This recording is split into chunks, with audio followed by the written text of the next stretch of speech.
Well, Sean, we're doing this podcast on Saturday morning from the lovely Delta Hotel in my hotel room. All-Star game is just a few hours away. We got Connor McDavid taking home $1 million last night at the skills competition that he helped coordinate. Been a great weekend so far. It was fixed. Fixed is in. That's what all the other players said, because Connor got to help revamp the players' skills competition, which I thought was great. Just clearly people cared about it. The players cared about it. There was competition. Cool $1 million, like you said. Just what Connor McDavid needs is $1 million. But it was awesome, and he went really hard. The rest of the players went really hard. It was different from other All-Star games. Well, there was one player who didn't go really hard, and I was reporting from the benches for the skills competition, which is always one of my favorite things to do every year, which I will not be doing next year, and we're going to talk about that in a minute. But Austin Matthews, I was chatting with him for a little bit, and I did say to him, like, it feels more competitive. And he said, yeah, no, guys are really going, except for Kucherov. Because he's like, but, I guess when you're the leading scorer in the league, you kind of get a pass. So Nikita Kucherov maybe took a pass. He maybe took his option, but he still had fun. He enjoyed it. He was a part of it. But it was a great event, and I agree with you. I like the new format. I think it played well. I hope it played well on TV. And you definitely saw the competitive juices of the guys come out. You saw it especially in the last event, the obstacle course. Cale Makar's coming to the bench, gassed. Matthew Barzal's gassed at the bench. Same with Matthews. They went hard. And look, I'm going to be a contrarian here because I know Nikita's getting a lot of stick today. I think he tried early and things went bad. Yes. And with the way that it was set up, it was very hard to recover from that. You knew you weren't going to make it, right? I mean, you looked at some of the other events. Well, part of what I liked was that it made those players, those superstars, look human. Draisaitl, really hard time in one of the events. Pasternak, really hard time in one of the events, just like he did the other year in the passing event, which he avoided this year because of that. Like, it's kind of cool to see not only the superstar skill, but how difficult the things that they do are, right? So Nikita went at half speed, but I think part of it was he was frustrated that he had done so poorly early on. So, to me, the one-on-one was fantastic. We're doing a blog with Cam Talbot, and I talked about him afterwards, and he went against Willie Nylander to open it, and he said it was the longest minute of his life. Yeah. Like it was, and for the skaters finished all their shots, and they came back. You would know they came back to the bench just completely gassed. It was, he said it was done at really high speed, and like I said, when he was done, he's like, that was a minute. It felt like 10. Yeah, listen, it's All-Star Weekend. It's been a great time. We both had interviews. We're going to play them in this podcast. I spoke with Jake Ottinger from the Dallas Stars. Their goalie. You spoke with Frank Vetrano from the Anaheim Ducks. So those interviews are coming up, but it wasn't just about this isn't just about All-Star Weekend. Friday, which was capped with McDavid winning the skills competition, but you want to talk about a newsy day or a newsy few days in the National Hockey League. Let's go, Sean. I mean, but we have to start with all the international news. So you have the Four Nations face-off. That's going to be next year. That's why we're not going to have an All-Star Weekend next year. 4 teams. This has been teased before. We've talked about it. Gary Bettman talked about it at the Board of Governors. The Four Nations face-off. The United States, Canada, Sweden, Finland, playing in sort of a mini best-on-best. It's not total best-on-best. It's not a World Cup because you don't have all the nations involved. But that's next year, February 12th through the 20th. It's going to be in a city in the U.S. and a city in Canada. A little bit of a round robin and then a championship game. That's the appetizer. The main course is going back to the Olympics. There's been a lot of discussions, and if that's going to happen and whatnot, it's happening. 2026 in Milan, NHL players will be there. And as of now, they've already talked about it, that they've agreed. 2030, wherever that's going to be. Right now it's looking like the French Alps. NHL players are going to be there. Best on best hockey, Sean, is coming back. It's not the French Alps, Dan. That's where they're going to do the skiing. I'm going to be in the French Alps then. Nice, that's right. That's where they're doing all the skating That sounds events. Nice. Isn't that what Gary Bettman said? Yes. Mark Tardif of the International... Luke Tardif of the International Ice Hockey Federation revealed at the meeting, slipped under the radar with everything else that was going on, that the 30 Olympics, at least the hockey and the other skating, will be in Nice, which will be nice. Which will be nice. But that's the big that was such big news in the NHL on Friday, and it remains to be. You're going to see a lot of coverage from us, rosters and whatnot for the Four Nations face-off, and obviously soon enough for the Olympics. But I did want to start, just a discussion with you on the Olympics. The players today, Sean, they grew up on the Olympics, right? You and I did not. This came in 1998. The NHL players in the Olympics was not a thing when we were growing up. It was amateurs. I mean, for you, well, I'll take you back a little bit. 1980, that was I was 2. You were not. Sorry. That's all right. Yeah. I was 12. I'm not ashamed. Yeah, there you go. You shouldn't be. But that's what it was for us. But for these guys, they grew up on it. They grew up on Best on Best. They grew up on Canada winning gold in 2002 and in Canada winning gold in 2014 in Sochi. For the Swedes, it was 06. The great American-Canadian matchup in the 2010 gold medal game in Vancouver. But they've never had it. And that's the big thing here. What they grew up on is now they're going to get it. And I think that's the biggest reason why they so want it, is because this is what they knew as kids. This is what they had, and they haven't had this opportunity yet. So you're going to see, knock on wood, everybody's healthy and all that good, Connor McDavid and Nathan McKinnon and Austin Matthews, Quinn Hughes, Jack Hughes. The best players in the world now are now going to be on the biggest stage in 2026. And Gary Bettman said it. He said this was largely driven by the players' desire to do it. And when they realized that they can make it happen, and there was a lot that went into making it happen, costs associated have to get covered and all that, they wanted to do it because this is a player-driven thing. Yeah, Marty Walsh from the NHLPA said during his fall meetings that was the major point of contention. Every player came up to him and said, when are we doing international hockey again? And, I've been lucky enough to cover 3 Olympics, 2 of them with you. I also did the Salt Lake Olympics. You were probably still in high school. No, I was not. I was out of college. And it's amazing. The hockey's amazing. The tension is unbelievable. The sacrifice is fantastic. I mean, it's just theater at its purest, right? It's as pure as the game can be for the players. I mean, take all the commercialism outside of it and everything else. Like in that bubble for the players, it's the purest level of competition that you can get. It is best on best, and Connor McDavid's going to be 30 when he gets to do it for the first time. We talk a lot about the young guys. It's going to be the last kick of the can for some older guys. Yep. Sid's still hanging around. Sid and Nate McKinnon playing together for Canada. Like, there's things like that. Patrick Kane, is he going to be good enough in a couple of years to do it? Like, there's some older guys that, thought maybe the Olympics were over for them, that got a taste. Like, I'm sure Patrick Kane would love to play again and get the taste of Sochi out of his mouth. So it's just fantastic news.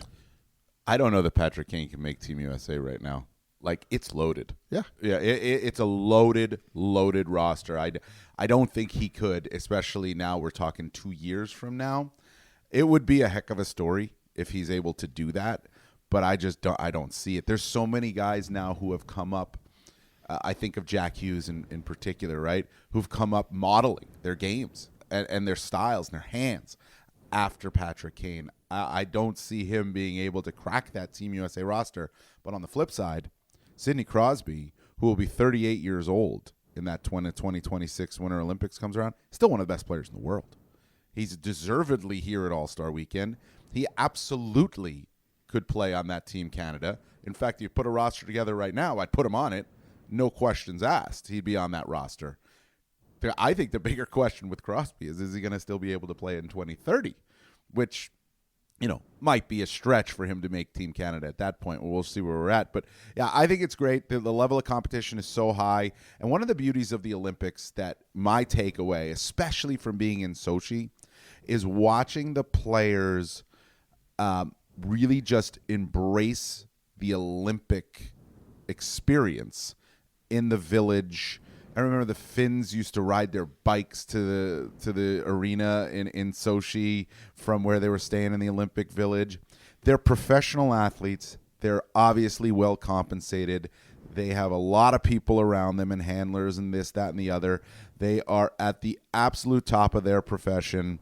Yet when they get to the Olympics, they become athletes like everyone else and want to be associated with the figure skaters, with the skiers if they can, speed skaters, whoever it might be. And they want to meet them, and they're all part of one bigger team at the Olympics. And I think that's one of the coolest things about it is, yes, the best on best and the hockey itself is amazing, but the experience for the players is something that these guys haven't had. And if you ask around, ask Sidney Crosby about the experience you get at the Olympics, just being an athlete there. Forget about being on the ice. It's one of the, those experiences you'll never forget. And these guys, good for them, they're going to get that. Yeah, elites seek elites. Yeah. They always want to learn. Like, again, you look at Nathan MacKinnon, and he always wants to learn. And now you get to learn from different people. You get to learn different training routines, different nutrition routines, whatever it might be, mindset, right? And they, in Sochi and in Vancouver, you'd see athletes at all the events, right? Like I went to a couple of curling things when I was in Sochi, and there was always a player or two there taking it in. They're sports fans. They've grown up with it on TV, and they want to experience the whole thing. So that's great. And, I think about that 26 Canada team, right? And you could have the all Nova Scotia top line. Right? That'd be great. MacKinnon, Marchand, and Crosby, they've skated together every summer since the three of them have been in the league. It'd be unbelievable. And there's stories like that in Finland. There's stories like that in Sweden. You'll bring some of the smaller countries back in. I mean, I know for me in all the Olympics that I've covered, I covered Norway and Vancouver. That was the Mats Zuccarello team. And their goalie was a part-time carpenter. And they gave some of the best teams in the world fits. And then Mats Zuccarello came to the NHL and carved himself out a great career. I covered Slovenia. All these little teams. Belarus always plays teams hard. They beat Sweden a couple of times. Almost beat Canada a few times. Like, it's just great, and it grows the game. And you think about all the international players that are in our league now, all the superstars. That was all accelerated by the Olympic movement. So this'll rekindle all of that. Yeah. Well, I talked to Jake Ottinger from the Dallas Stars about this. He could be a Team USA goalie. In that, but right before we get that, let's also touch on the Four Nations Face-Off. This is an NHL event. The four teams that we mentioned them before: United States, Canada, Sweden, Finland. It's going to take place next February in lieu of an All-Star weekend. By the way, the NHL still wants to hold an All-Star weekend in 2026 as a send-off to the players going to the Olympics. Gary Bettman did say that, so we'll see what happens with that. That'll be the next time we have an All-Star weekend after this one here in Toronto, where we are right now. But the Four Nations Face-Off is it's been tabled an appetizer for what the NHL and the NHLPA want to do, which is really get on an every 2-year schedule with Olympics, World Cup, Olympics, World Cup. It's not including everybody, and I know some people will look at that and go, well, then how do you do that?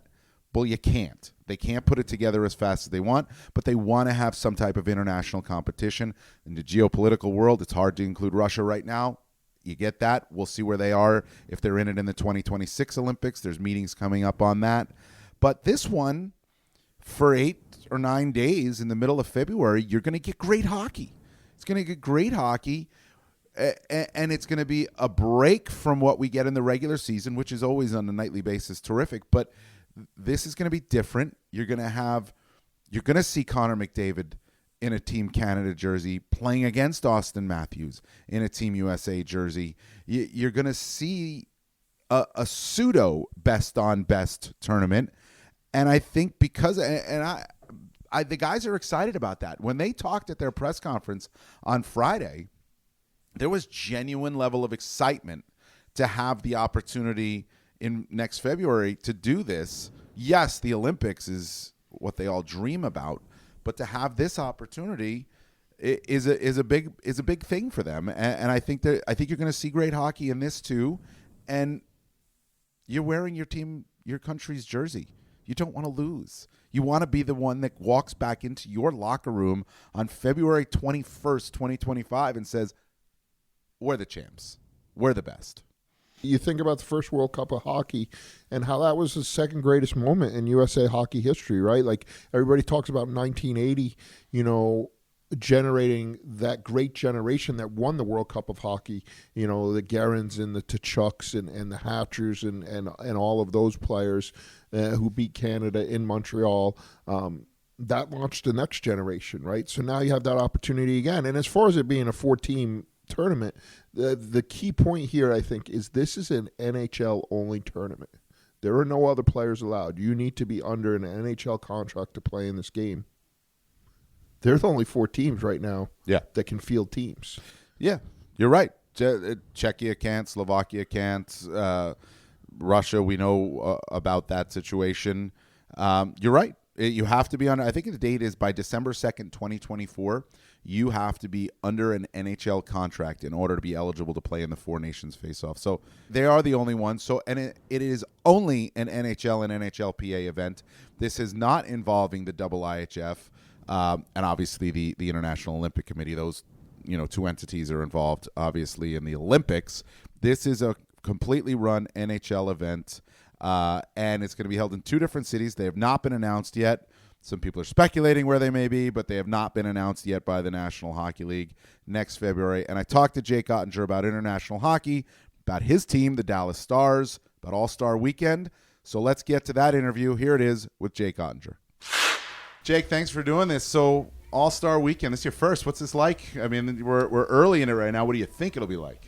Yeah, it's been good so far. Pretty busy, but just happy to have my whole crew here, my family, people that mean the most to me, who I want to spend it with, and just looking forward to having some fun and meeting some new guys and hanging out with some old teammates. Is this one of those bucket list things if you're a player? Or, I mean, you could say it's a dream come true, but there's a lot of different dreams. Getting here is a dream, but like just getting to the league is, and winning here. But what about this one?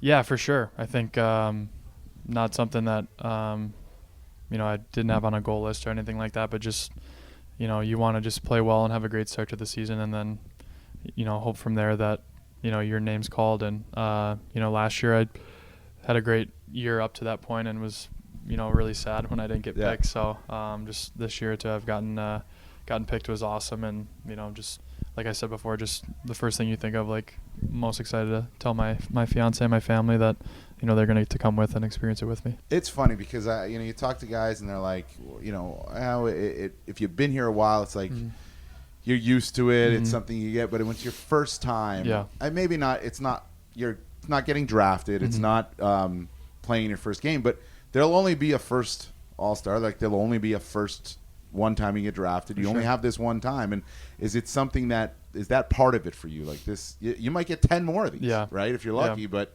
just the first one? Yeah, I think the first one means the most. And, I was just so excited. Like you said, I know some guys probably dread it that have been here a million times, but was just so excited. And, I hope I can come to many of these and, would never get old being an NHL All-Star and just getting to experience this and kind of have your name be there with, the best players in the league is pretty cool. Is it a confidence boost, too? Because I know, like, for you, it's been a good season. Mm-hmm. It's probably not been exactly what you wanted for you on a personal standpoint. There's been the injuries that you've had to fight through. Is this a confidence boost? Yeah, for sure. I think, like I said, I think, when you can be recognized, as one of the best in your position in the world is a huge confidence boost. And to kind of, put yourself in that next class of, players in the league to be an all-star. I mean, my career could end after this year and, I'm still an NHL all-star and no one can take that away from me. So just, something to, really cool and something I'll never forget. For the team in general this season, one thing I marvel at is the consistency. Mm-hmm. It's like clockwork, I mean, it's not perfect all the time and you do lose some games, but overall, it's been one of the most the Stars have been one of the most consistent teams this season, regardless of injuries, who's in, who's out, Heiskanen being out, yourself being out, right? Mm-hmm. How have you guys done that? Why is that consistency exists?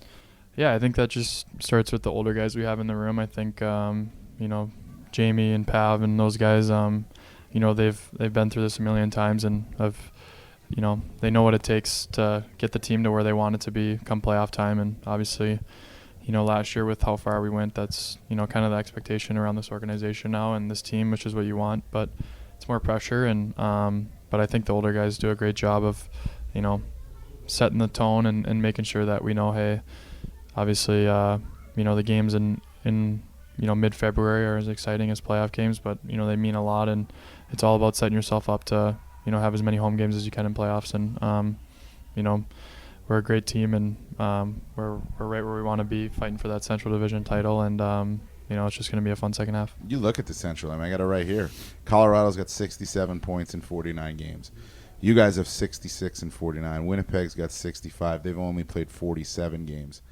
This race, I didn't know that this division was going to be this good this season. Yeah. Did you?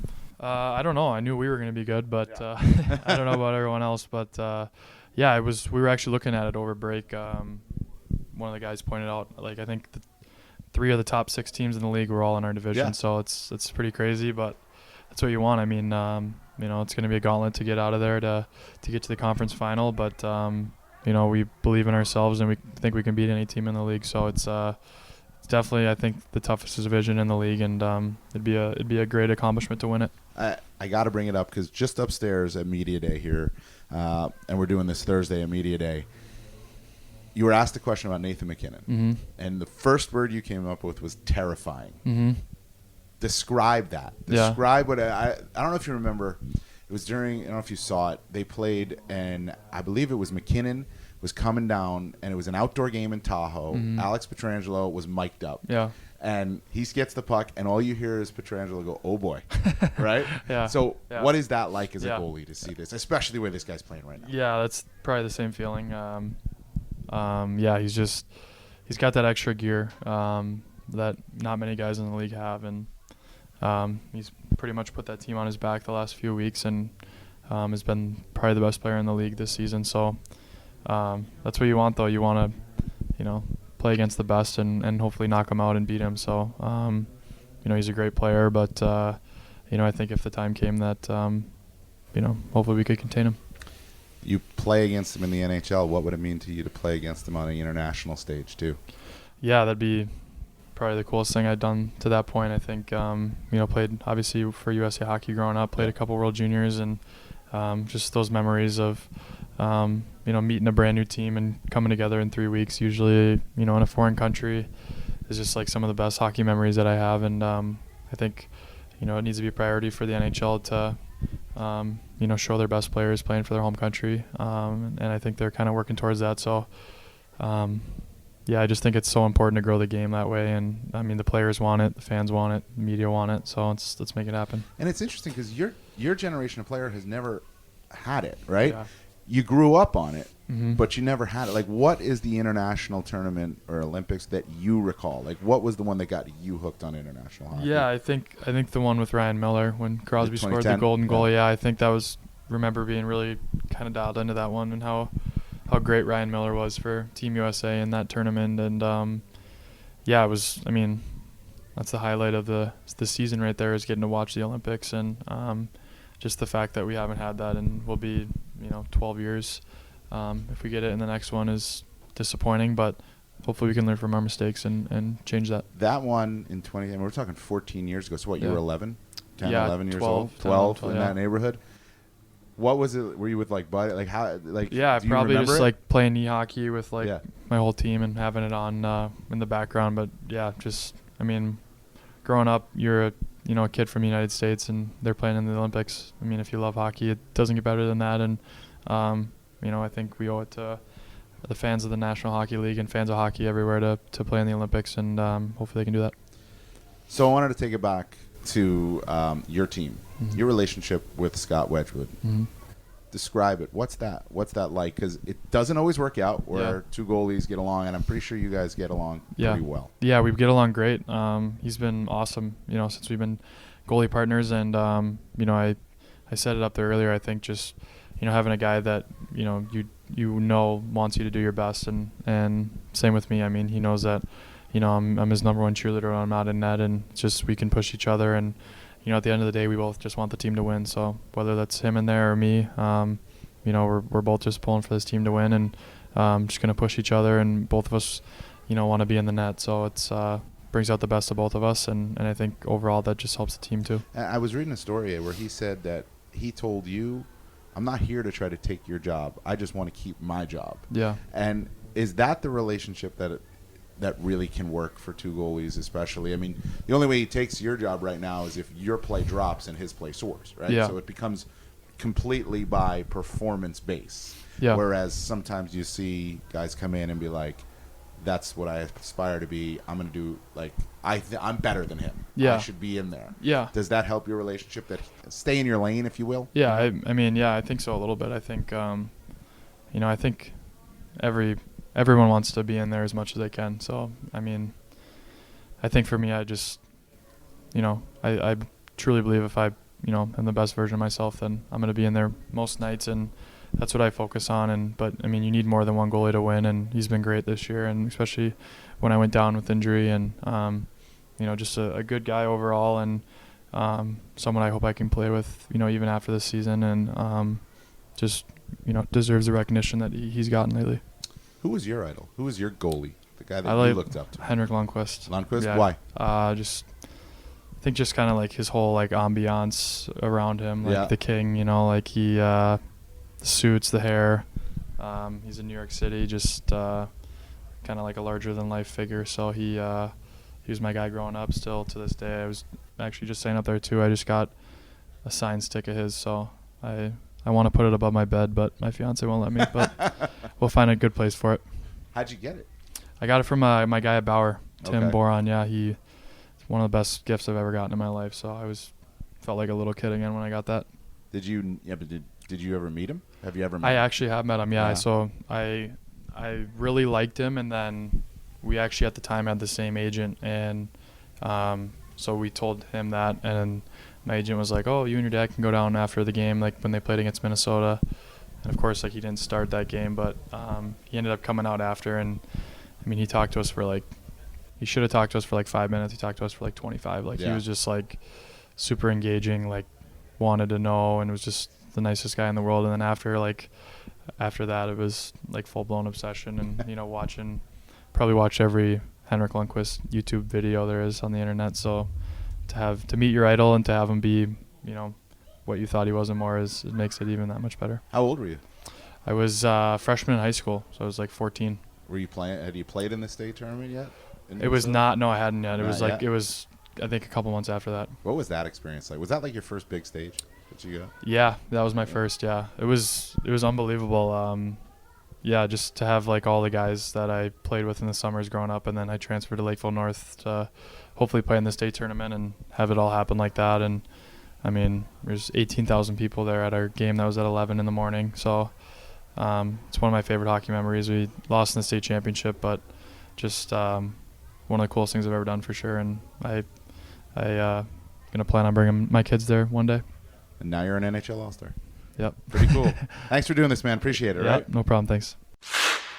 Good stuff there with Jake Ottinger. Thank him for stopping by to chat with me for a little bit. We got Frank Vetrano coming up. Sean did that interview. Sean, we're doing rosters for the Four Nations Face-Off on NHL.com, so let's talk about it. I mean, you assigned 3 different people to sort of, as a team, select a roster. I was part of the USA one. Which one were you part of? Finland. The USA one was hard. Yeah. It was hard. Like, you look at it, Jake Ottinger, who you just heard from, he didn't make my team. He would have been the 4th goalie and he didn't make the team that I would have selected. And then it was myself, Mike Morial from NHL Draft Class, and Emily Benjamin, a writer based out of Boston. We selected it, and Jake Ottinger was not one of the 3 goalies. It was Jeremy Swayman as the 3rd goalie. After Connor Hellebuck and Thatcher Demko, John Gibson got no votes. Right? Jake Ottinger didn't make it. Shows you the goaltending that Team USA will have. The forwards were not easy to select. The defensemen, there were some guys that you would think, they were left off. Team USA is loaded. Like, you look at it right now, as we were talking about it before with Patrick Kane, when, he was a shoo-in for years, right?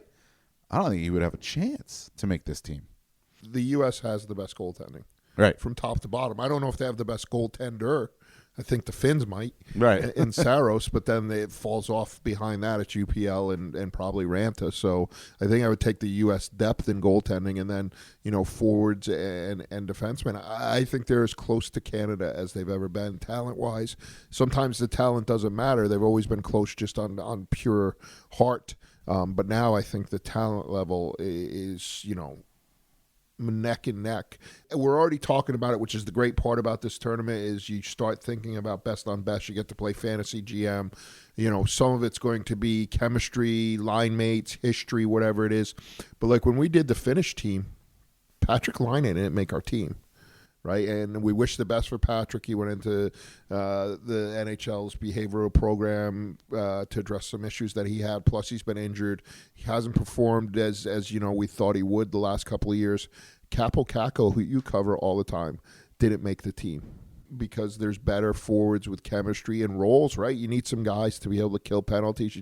You can't throw the 13 best forwards. So I guess you can if you're the Americans or the Canadians, but that's not the way the Finns play, right? So you have to think about 200-foot games and everything else. Same thing with Sweden. And then that Canada roster is just a monster. I mean, that is going to be the national topic of conversation for a year up here, is who's going to play on Team Canada. And it's going to motivate players, right, that aren't on contract years, that aren't looking for something, to be like, my God, the competition is really, really tough. I better play my best hockey if I want to play in this tournament. It's amazing because if you did this, we were talking a couple of years ago, Patrick Laine would maybe be the first pick for Finland, right? And, it shows you where things have gone. Yes, we wish him the best. He's the type of player that if he can come back and, get through with what he's, get over what he's dealing with, or through, or manage whatever it is that he's going through right now and come back and play, I could see the motivation in him to come back and be like, wait a minute, I'm going to be on whatever team Finland I want to be on. And I could see Kakko do the same. So that's the beauty of this. You're going to see these rosters that we're putting together playing GM right now, and we don't know who the GMs are going to be. We don't know who the coaches are going to be, right? We have no idea. Those are great debates, too. They're great debates. Yeah. Like, again, you think about the Americans. Who's going to coach the Americans? There's so many qualified candidates right now. It's ridiculous. Team USA, you mentioned it with the goalies. There's 5, I would say, when you include the 3 that we're going to have on our roster, which is Hellebuck, Demko, and Swayman. Toss in Gibson, toss in Ottinger. I would take any one of those 5, and they would be the number 1 goalie for Team Canada right now. No offense to Jordan Binnington, but in the NHL, I'm taking Hellebuck, Demko, Swayman, Ottinger, and Gibson ahead of Jordan Binnington, even though Jordan Binnington's won the Stanley Cup. That's the issue for Team Canada. And we always talk about, and we'll get to the interview we did with Frank Vetrano, what Sean did with Frank Vetrano here in a moment. Canada's always talked about the depth. Oh, my God, we could roll out 2 teams. We could do that, right? But you only get to play 1, right? You only get to play 1. And you talk about the depth, with Saros being probably the best goalie that could be in this in the tournament. You only get to play 1. I gave you 5 names for Team USA. 3 of them we have on our team. You only get to play 1. If Binnington is the best that Canada throws out there is a chance that Jordan Binnington goes out there and steals the whole thing because he's done it before, right? That's going to be very interesting to see. Depth matters, but you still only get 1. You only got, 1 goalie. You only can play 12 skaters, 6 defensemen. So this tournament's going to be very interesting, I think, to see. And I agree with Gary Bettman when he said it. It's an appetizer for the main course, which is the Olympics, and hopefully in 2028 a World Cup, and then Olympics again in 2030, and so on and so on. Yeah, and that's the key, is to get that repetition and rhythm, right, of this is what's coming up and this is what I can look forward to. The players love that. And I think the Americans are at the point where they can almost roll out a B team, right? For years, it's always been Canada. Well, we could put our Bs against everybody else's As and win.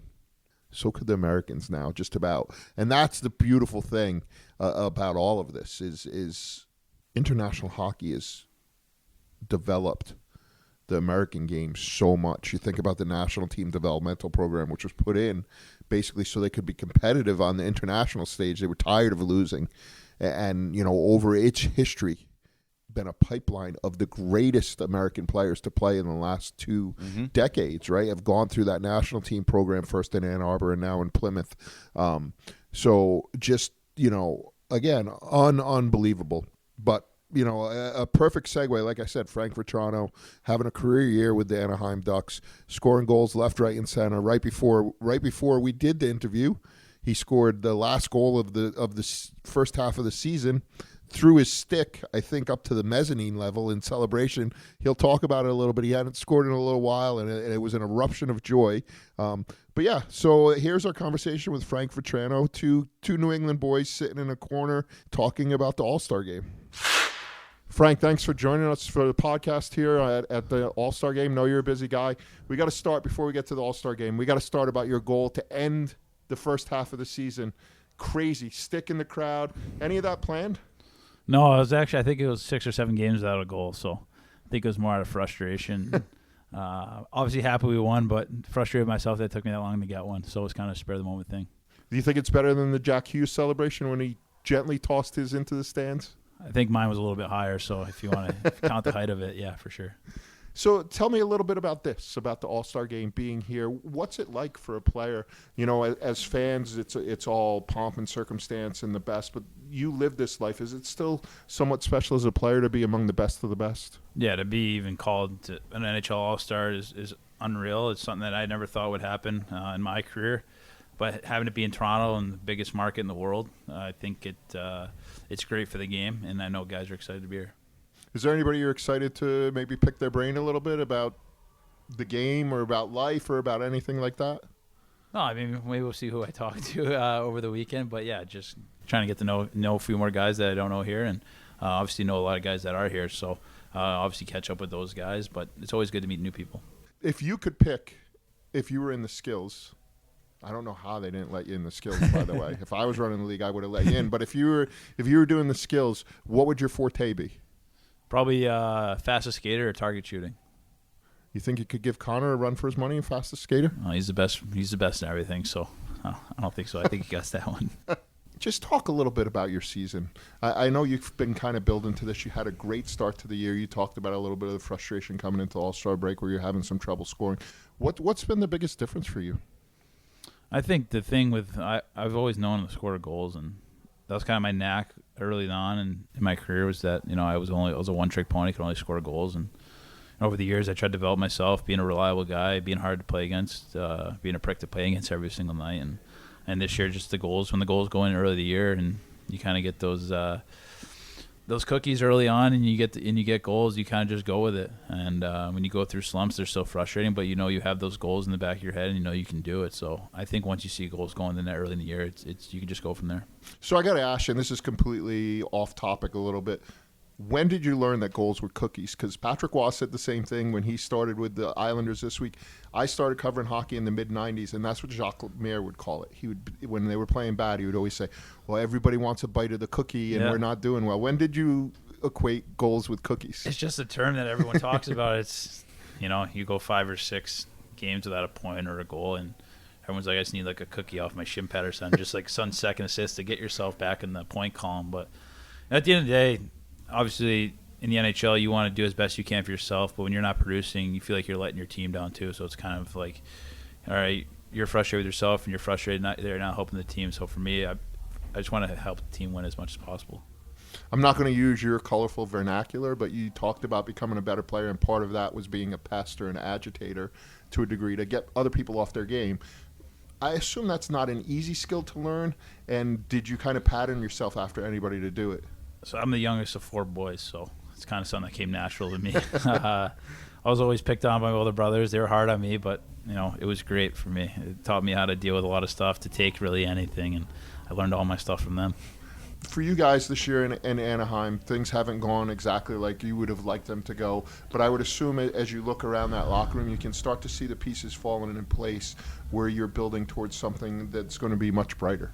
The future's bright. I think if you look at the young guys we have in our lineup now and what they're doing at such a young age, and to see what they're going to be like in 5 years down the road, it's incredible. I can't. Hopefully, I'm still around when that happens, and because I think they're so close, and those guys just need to develop.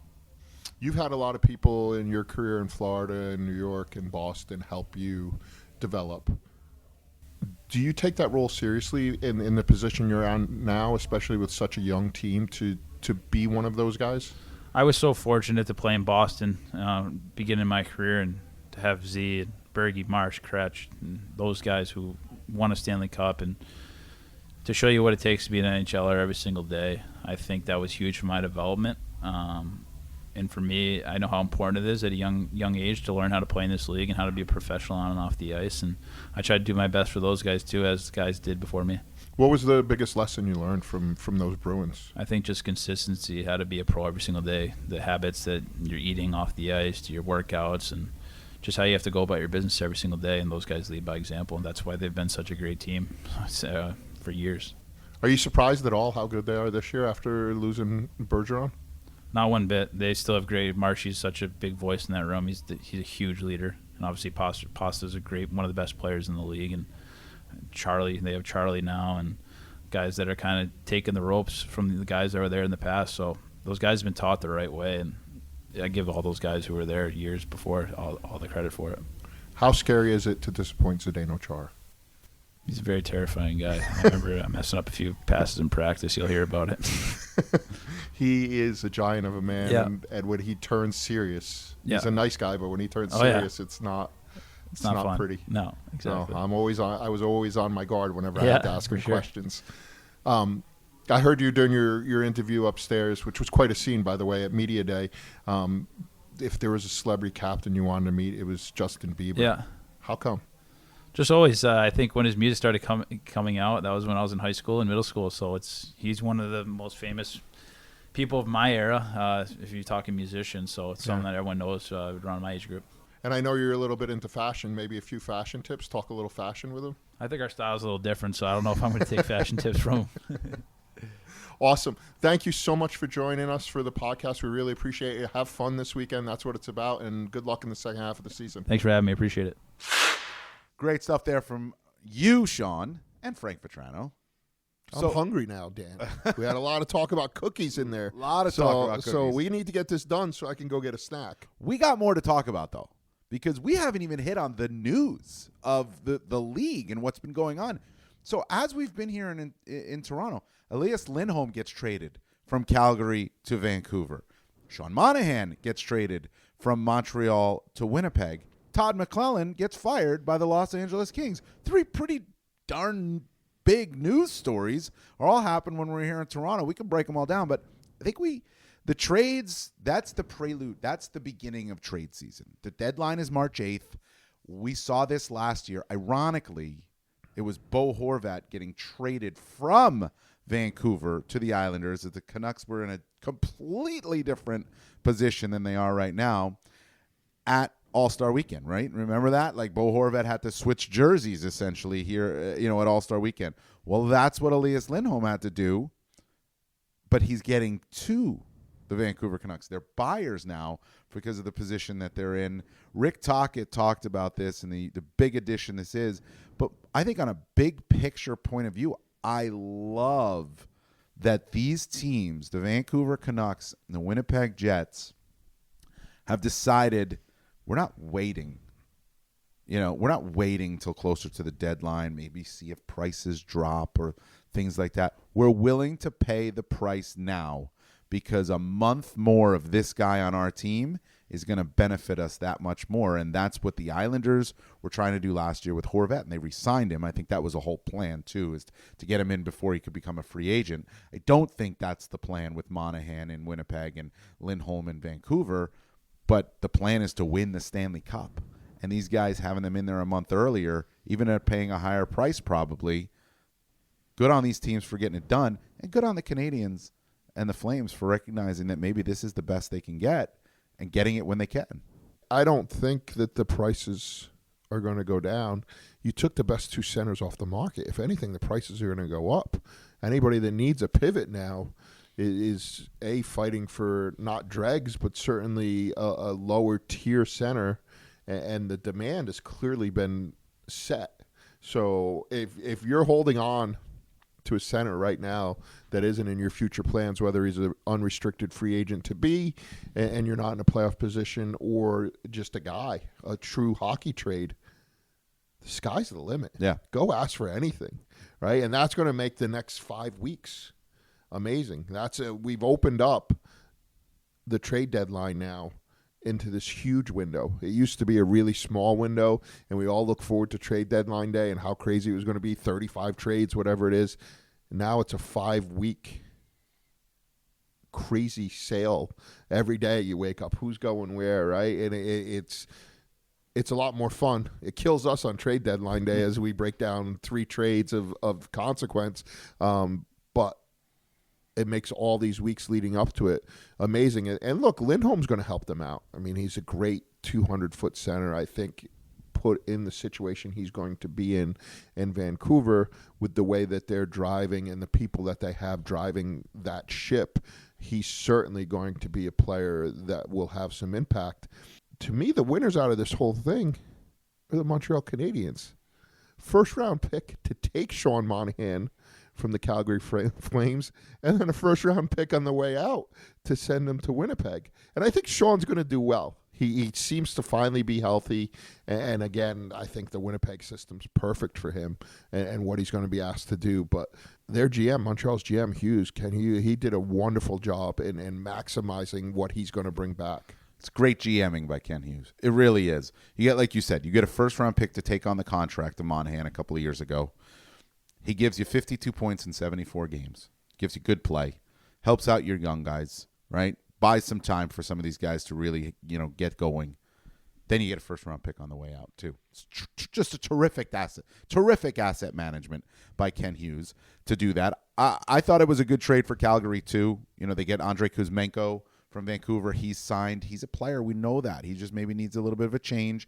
They get a first-round pick out of that deal. I think they get a couple of prospects. They also get a fourth-round pick. I think that was a good trade for Calgary for a guy that they weren't going to sign. Now, they also have Noah Hannafin, and they have Chris Tanev, too. So I would expect a lot of interest on those guys as well if you're looking for a defenseman.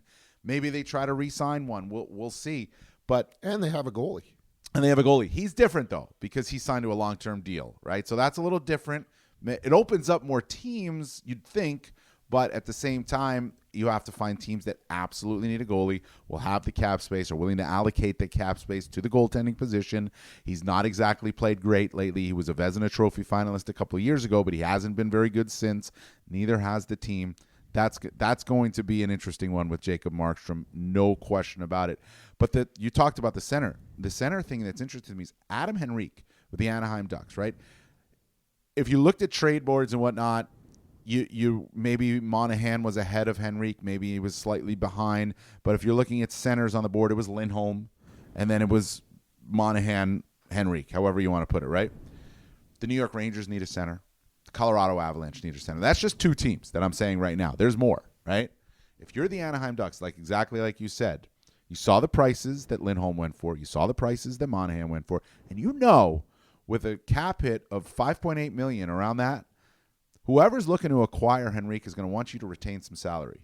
You are in a driver's position if you're the Anaheim Ducks. Collect all the offers.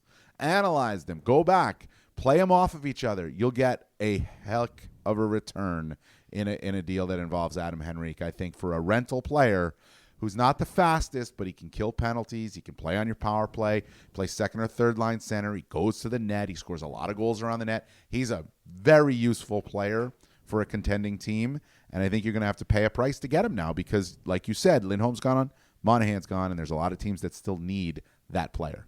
Look at Henrique's playoff pedigree. That's the guy you need. He plays a playoff-style game, and I think it's hurt him sometimes in the regular season because of the toll it takes. I saw him this year. He scored a hat trick in New Jersey. He looked like a young version of himself. If you get that player for the playoffs, you're styling. And this is only further, if they're able to move him, it's only going to further accelerate the recovery curve in Anaheim. We talked about that with Frank Vatrano a little bit, how the future is finally starting to look bright again, right? With some of the young players that they're bringing into their lineup and they're able to play. But, we talked about Henrique, and he's a ex-Devil. There was a sly little move made with Parisi Yes. going to Colorado, right? Like Colorado needed a couple of forwards there.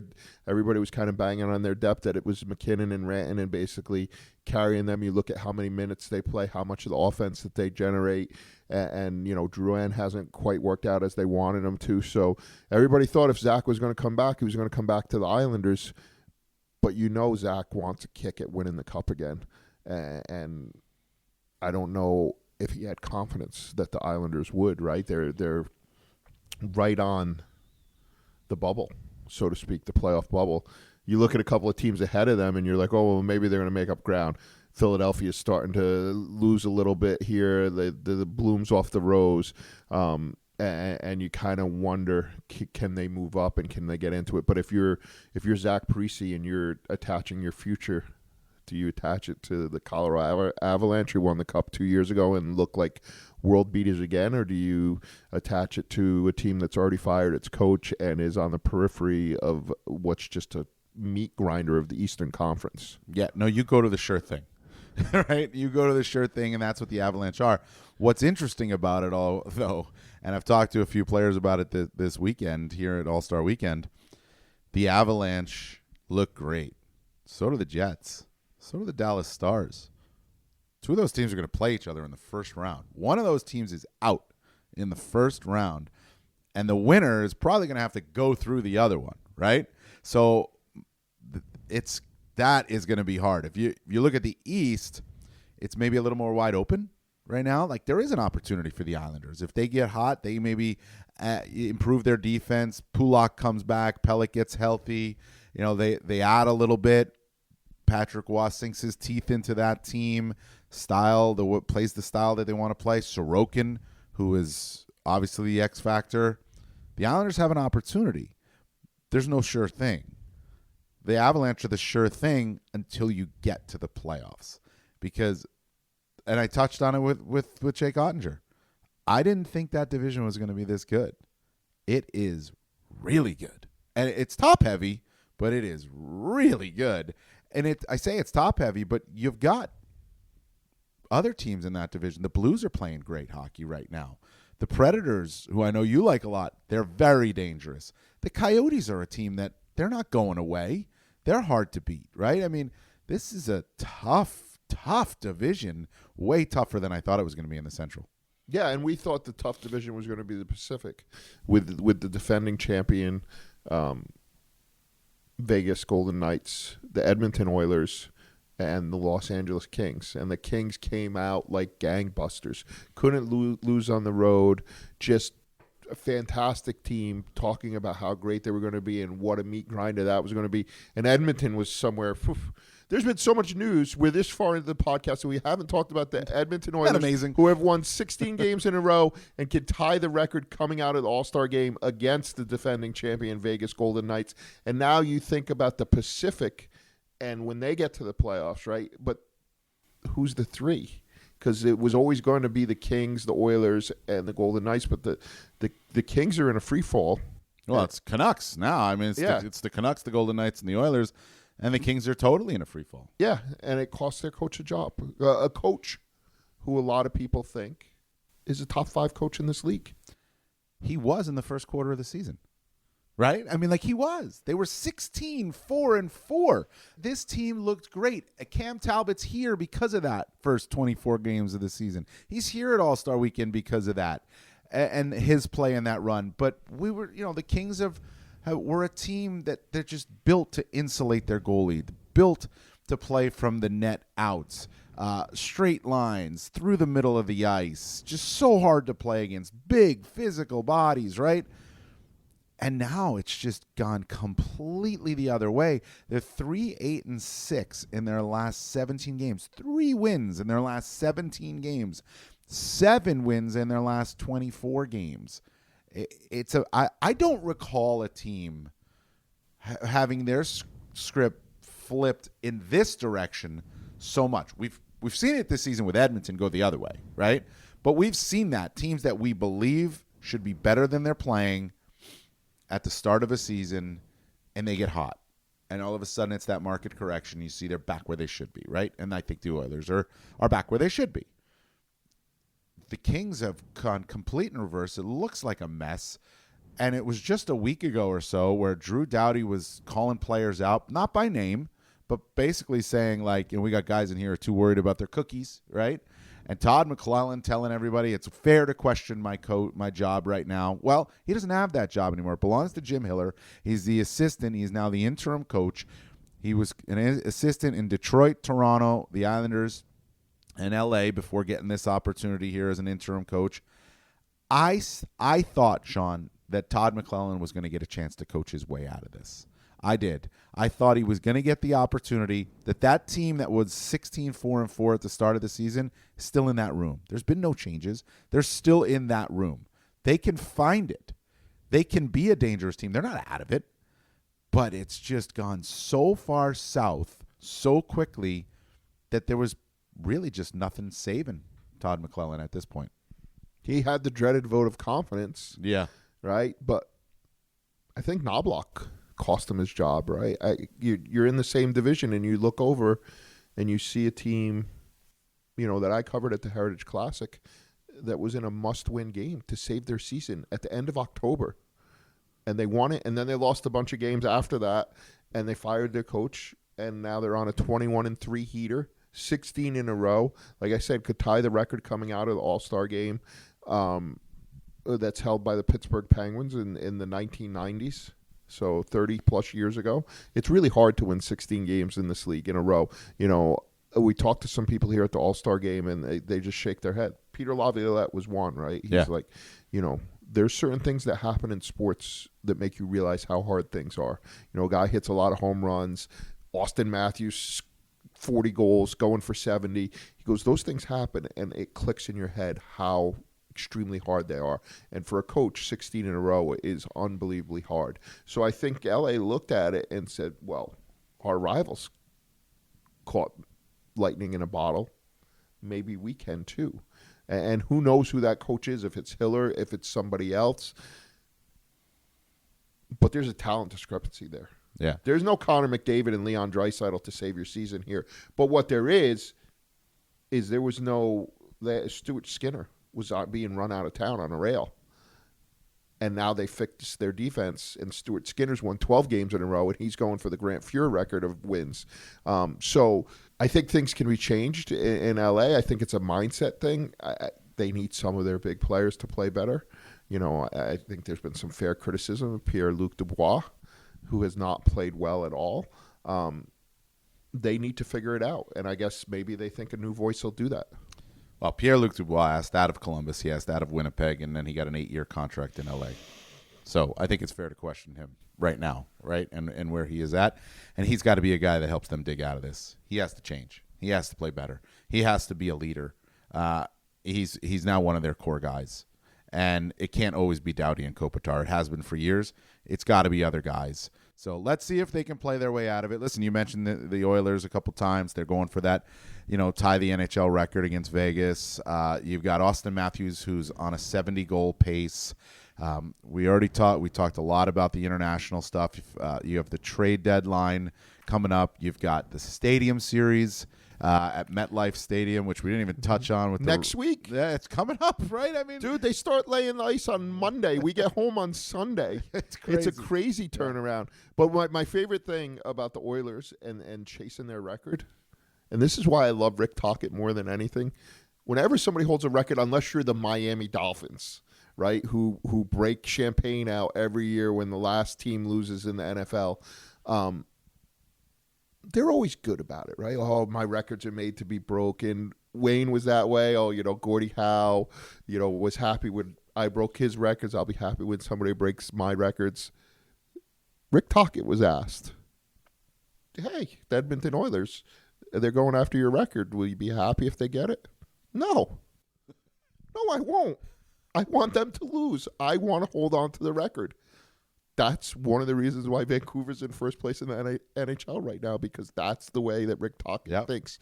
He is a super competitive, super proud human being. And I thought it was awesome. There was no sugarcoating it. There was no, oh, yeah, I wish him the best. No, go lose. It's true. I was standing right there. Not to mention that they're in a dogfight. And so if they lose, it helps Vancouver. But it was more than that. It was a pride in holding a record that really is unbelievable.